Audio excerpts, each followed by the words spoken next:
Hey, George here with another segment of Kiss and Tell. Keep it super simple and share this information with anybody you know and love who might benefit from it.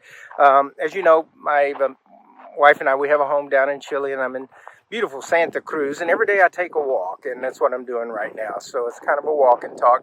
But I just got motivated to do this video because I'm working with an adult child who is, and as you may or may not know, I work with a lot of families of older folks, seniors, adult children, caregivers, people with health and mobility issues. I'm the guy who believes that we can live way past 120.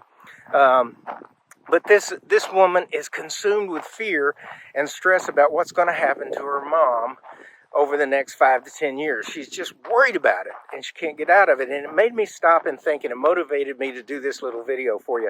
I used to teach at-risk youth. I had a program that USDA Job Corps asked me to develop called Operation Yes, Youth Empowered to Succeed. It was an employability skills program. But what made me think of it is I used to teach the kids, the young adults, I used to teach them the concept of how to maintain a positive attitude by assuming a negative outcome.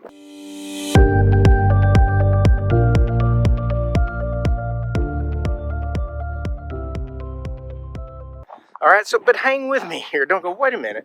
Why would I want to think about a negative outcome? Thought leaders today are telling us, we should always marinate ourselves in positive thoughts and I am statements. And you know what? I agree with that. I do that. I believe that. But there's also another step to this.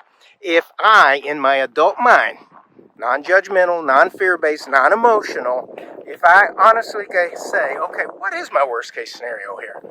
What is the worst thing that could happen? Oh, well, okay, this is the worst thing. Then I go to the next step, which is the key. And I say, what would I do if that happened? If that happened, what responses would be available to me? Well, I could do this, I could do that. This would be tough, but here's a possibility. And I take the fear and the emotion out of this process, and I get rid of it. I literally get rid of it. So you go through this process and you say, okay, here's the worst case scenario. If that happens, here are 2, 3, 4, 5 things I know I could do, and I let go. That's key. And so now I stop focusing on what is the worst thing that could happen, okay? I focus on what's the best thing that could happen. And every day I'm doing more and more for, in this case, my mom, to make sure that we have the most possible positive experience with her. And I'm going to tell you, at least based on my experience statistically, the worst case scenario almost never happens. And if it does, you've already got a plan of action. So think this through, okay? How to maintain a positive attitude by assuming a negative outcome. I love you all, and most importantly, be happy.